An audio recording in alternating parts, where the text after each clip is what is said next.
Hey everybody, welcome back. We have a knife on loan to us from our good friend Justin over at OCD for EDC. Check out his link down in the description. Also, he's got some pretty cool stuff on his website there. So really cool. He picked this one up. This is the SOG Altair XR. Also, of course, SOG is known as Studies and Observation Group. But this is a pretty interesting take on the Axis style knife.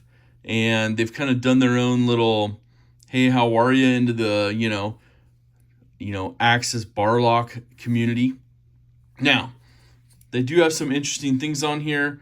I'm kind of glad because on their original production stuff, pre-production stuff, they had SOG all spelled out, Studies and Observation Group. Glad they went with the small one. But as you can see, let's see if we can get focus there. They went with the Altair XR on the blade, as well as SOG. And then, of course, they went with the Cryo 154 cm and Taiwan on the other side of the clip side of the blade. So let's get into that a little bit. Let's talk about the blade. Cryo 154 cm. Not sure they needed to spell out cryo on that, but I guess maybe it's an extra feature to help sell it price wise. It's a 3.2 inch blade. It's 0.08 thick. The blade stock itself. You can see right there. It's got a drop point blade to it. Overall, completely open, 7.2 inches. It's got the, plain straight edge on it.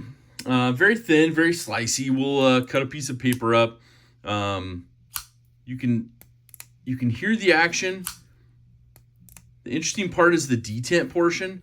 I can't shake it out. So I guess that's a good feature. It is in there. Now, it does feel a little plasticky overall.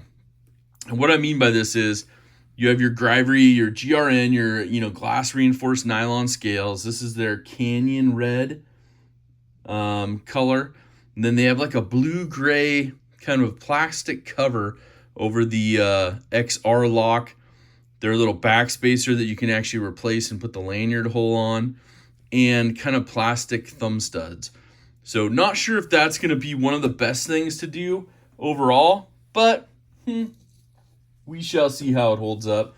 I know Justin's going to put some good use to this one. So overall, it's lightweight. It's 1.9 ounces. Your traditional bug out's 1.85. So I think that's the market they're going for with this one. Of course, made in Taiwan. Now, very plasticky feeling. You can see inside there. This doesn't move too much when it's closed. So let's take a look at it when it's open. And you can see pulling back, obviously, what you're operating and functioning on there. And you can see kind of the milling, internal milling on those scales as well, if you look in there. A lot of pocketed milling. They have skeletonized liners in there.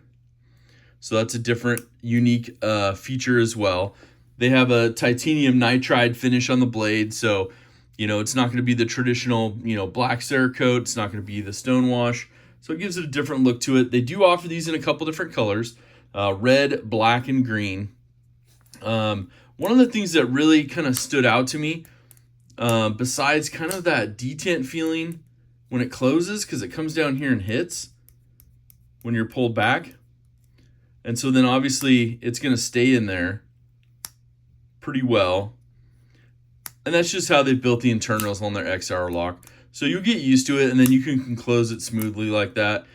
Same operation, you can flip it out and flip it closed just by using the XR lock plastic little tab handles on there. And they do have a cool ambidextrous style, kind of deep carry, loop over clip, right or left-handed carry. Shout out to the lefties out there. Some lefty love. You can see the pivots on there. Got some cool little circle designs to them. This one full MSRP, $138.95.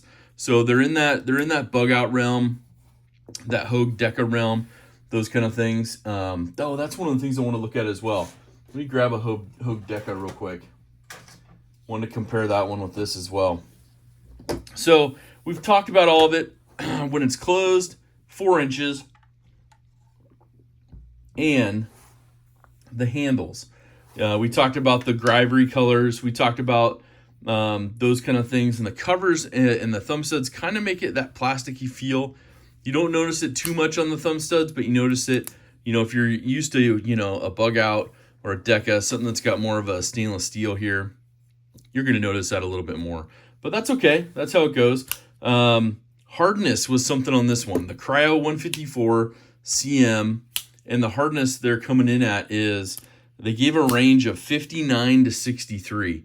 So kind of a wild and crazy range for me on this pocket knife steel.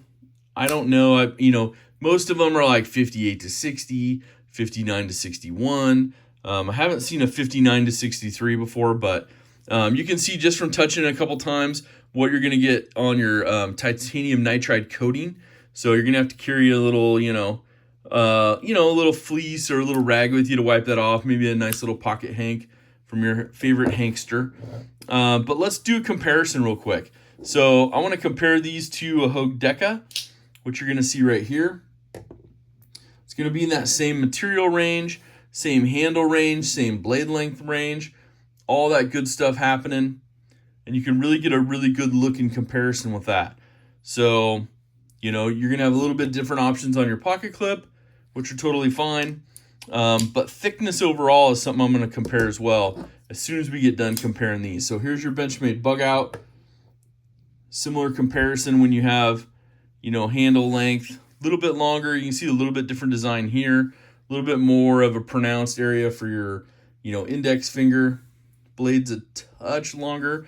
The bug out's still, half a tenth of an ounce. I mean, it's a 1.85 weight on this, a 1.9 on that. So, is what it is on that. And then you have your Spyderco Pair 3. Spyderco's still in the game with the lightweight as well. So you can see the comparisons there overall. But let's really look at the SOG Altair and the thickness, because I think that's where it's going to come into play when we look at this overall. This, it's really thin, so it feels even smaller than like a Deca or a bug out. So here's a comparison with the Deca. You can see the thickness you're going to get out of it, a little thicker overall. So that's one thing to consider. Let's look at the bug out. We'll compare the bug out thickness. You can see where the liners are on most of these. So they're obviously making it more internal, more skeletonized liners. And of course the Pair 3 is going to be probably the thickest of them. But I really wanted to give you just a really quick look at this. Justin sent this over for me to look at. Being an Axis style guy, liking the operation of those. He's like, you might just kind of like this. And I do. The only thing I do notice, two things. I hit this pocket clip quite a bit. I don't have that material. When you're looking at, a knife that goes down in the back end, you have something sticking up, your palm's gonna hit there. So you notice it. It's not too bad. And, you're only gonna notice it, when you're carrying it this way. You're not really gonna notice it, but when you're closing it and those kind of things, it does, keep it from slipping down. This little notch right here, if you're gonna have a little bit bigger hands, that might become an issue for you. I have large glove size hands. All my fingers fit on there, but we're at the end. So any bigger, and you're probably gonna be riding on top of that little notch there. You do have some jimping that, goes from top of the blade to top of the scales, which is just a smooth transition. I like the thicker jimping like that. That way, if you're wearing gloves or anything, you don't have a problem. But I really like their ideas behind this. I don't know if it's the right price range for Cryo 154. I don't know. I mean, it's kind of in that nice little price range, but as everything progresses, something that's made in Taiwan, pulling a, $138, $139, and some of the dealers are selling them for $125. So you can pick those up for that. But that kind of, in my mind, puts me in that Deca range. So they got a lot to compete with, made in the USA, 20 CV or Maximate on some of those. Not Maximate, sorry, MagnaCut. That's just one of those things you got to think about. So let me know your thoughts on this one right here. Give a huge shout out to OCD for EDC in the comments. And overall, I really appreciate you guys looking at this. And do me a favor. Make sure to do something kind for someone. Hashtag DSKFS. Have an awesome rest of your day. But most importantly, Take care.